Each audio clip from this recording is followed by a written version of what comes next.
Hi,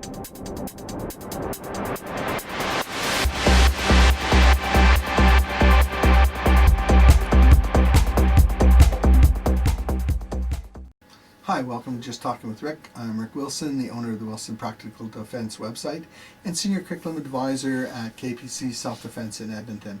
We're talking about the plea of self-defense, and simply to close it off, because I've held it up each and every time, I'm going to hold up Mark McYoung's In the Name of Self-Defense. I am going to hold up Rory Miller's Facing Violence. I am going to hold up Rory Miller's Scaling Force. And I'm going to hold up his DVD on the logic of violence. I'm also going to recommend Gavin DeBecker's Gift of Fear. Hold that up as well. This clip is a little different. What I want to talk about is my take on that. I mentioned way back that when I teach women's self-defense, I also teach the plea of self-defense. And I said at that time it seems counterintuitive that if a woman is attacked and she protects herself, that how can that not be self-defense?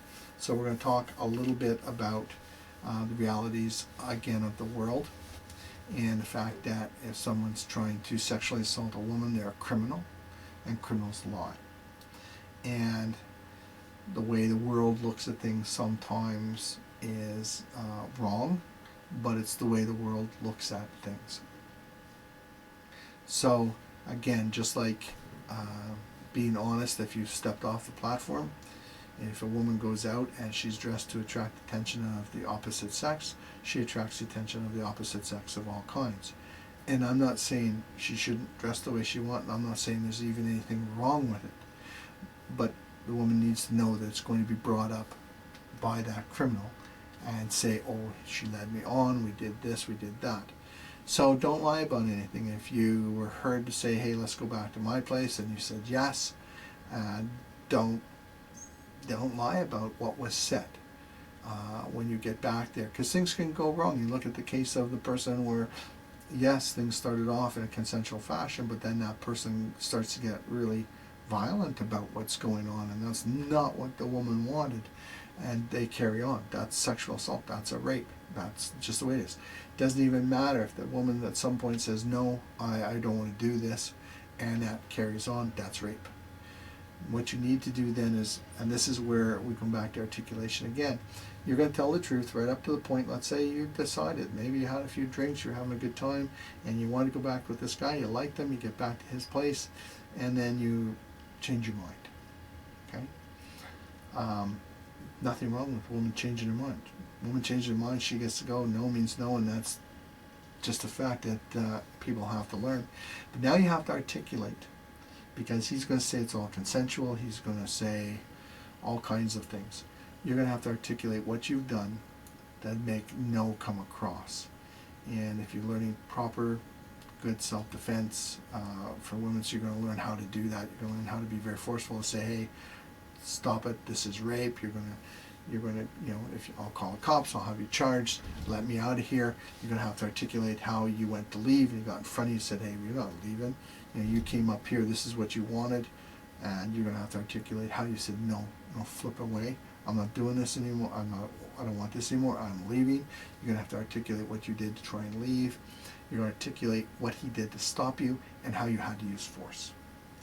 So again, what you want to do is walk them step by step through where everything changes. Now the predator sexual assault, where this is a process predator, where they've, come into your house, where they've grabbed you in the parkade, although that's a little different situation, because you can, articulate, there was no contact with that person before, etc.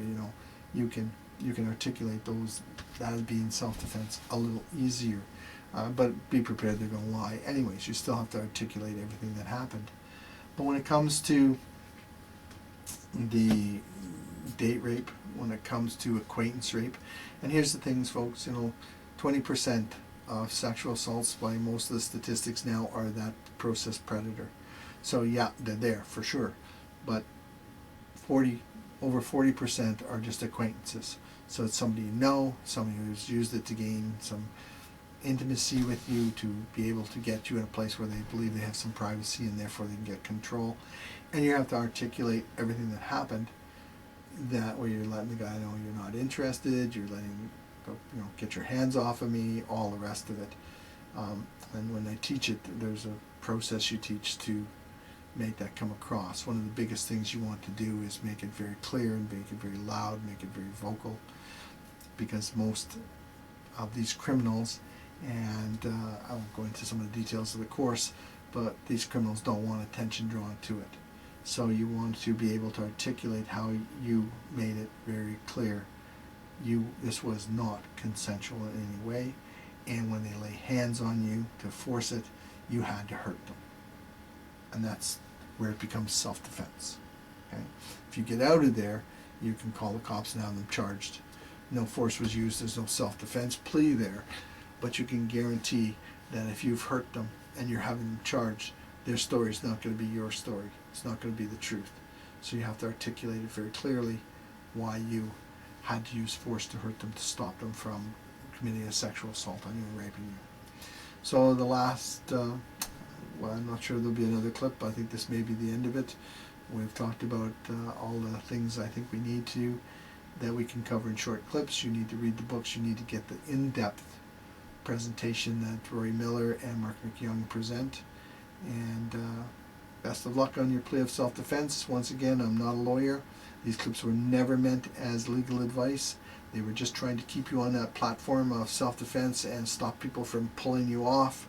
Best advice you can give you is be polite, be respectful in everything you do, and don't say anything that throws gas on the fire and starts anything for violence, and try and leave if you can. And be very careful if you defend yourself to use the right amount of force and only enough of force to stop the threat. And once the threat has been stopped, you stop, and then you get yourself to a safe place. Thank you very much. Again, I'm Rick Wilson of the Wilson Practical Defense website. Thank you very much.